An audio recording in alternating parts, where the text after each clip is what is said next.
موسم بتا رہا ہے وہ زلف اپنی لہرا رہے ہیں، سواری طیبہ سے چل پڑی ہے، حضور تشریف لا رہے ہیں۔ وہ آئیں گے آتے ہوں گے ابھی آئیں گے، وہ آئیں گے آتے ہوں گے ابھی آئیں گے، یہی سوچ کے ہم نے محفل کو سجا رکھا۔ عزیزان گرامی وقار، محب گرامی، فاضل جامع اعظم حضرت العلامہ مفتی نعیم اظہری صاحب، حضرت علامہ مفتی شاہد اظہری صاحب اور دیگر علماء ذوی احترام جو یہاں پر موجود ہیں، مشکور و ممنون ہوں ان کی عزتوں کا۔ مفتی نعیم صاحب قبلہ نے جو کچھ بھی میرے متعلق تعارف کرایا، میں ہیچ مدہ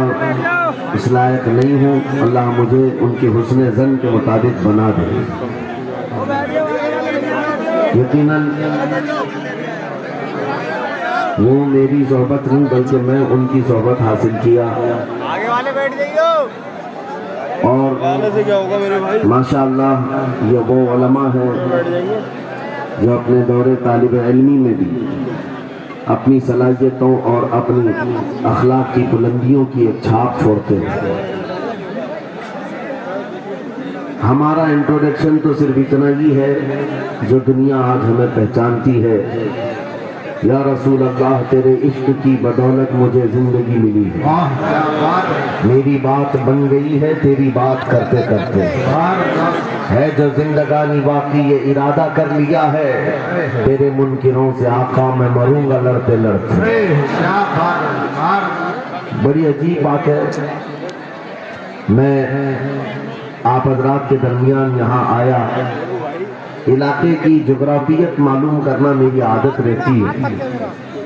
اتفاقی بات ہے، مولانا شاہد صاحب اظہری نے مجھے بتایا کہ یہ چوک بھی مجاہد چوک کہلاتا ہے، اور یقیناً یہاں مجاہدین کو ہونا بھی چاہیے، اور شاید 17 نمبر بھی ہے جو ہمارے بدر کی تاریخ بھی ہے،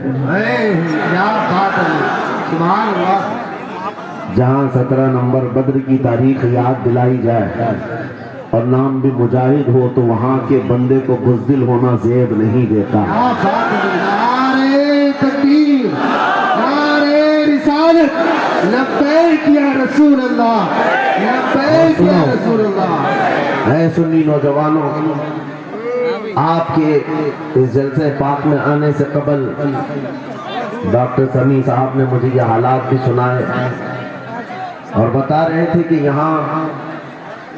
کس طرح کی واہیات اور خرافات بھی چل رہی ہے، لیکن ساتھ میں ایک افسوسناک خبر یہ بھی ملی، ایک اتنا بڑا گنجان آباد علاقہ جس پر ظالموں کی بری نظر لگی ہوئی ہے اور وہ تمہارے گھروں سے تمہیں بے گھر کرنے کی کوشش میں لگے ہوئے ہیں۔ ایک بات یاد رکھو، میں آج کے اس منبر سے انہیں پیغام دے کر کے جاتا ہوں، تم کیا تمہارے باپ داداؤں نے بھی اکھاڑنے کی کوششیں کی ہیں، اور صرف یہ ایک خطہ نہیں ہے، ایک خطہ نہیں ہے، ان کیڑوں کی تو کوئی حیثیت نہیں، ان کا باپ اسرائیل مل کر غزہ کو کچھ نہیں کر سکا۔ قتل کرنے کا مطلب فنا کرنا نہیں ہوتا۔ اسرائیل جیسی ظالم طاقت جس کے پاس سپر پاور طاقتیں پیٹروٹ میزائل بھی ہیں، دادا امریکہ ساتھ میں کھڑا ہوا ہے، یورپی یونین ساتھ میں کھڑی ہے، اور نہتے کنکریاں لے کر کھڑے ہونے والے بچوں کا مقابلہ کر رہے ہیں، اور ایک دو نہیں 10,000 سے زیادہ قتل بھی کر ڈالے، بچوں کو مار بھی دیا، لیکن پیٹ نہیں بھرا، ڈر ختم ہی نہیں ہوا، وہ ڈر ابھی بھی ختم نہیں ہوا۔ ہزاروں کو قتل تو کر لیا، لیکن رات کی نیند اور چین ابھی بھی بیکار ہے، غارت ہے، کیونکہ انہیں اندازہ ہے اس بات کا کہ ان میں ایک بھی زندہ باقی رہ گیا تو کل کا وہ صلاح الدین بن سکتا ہے،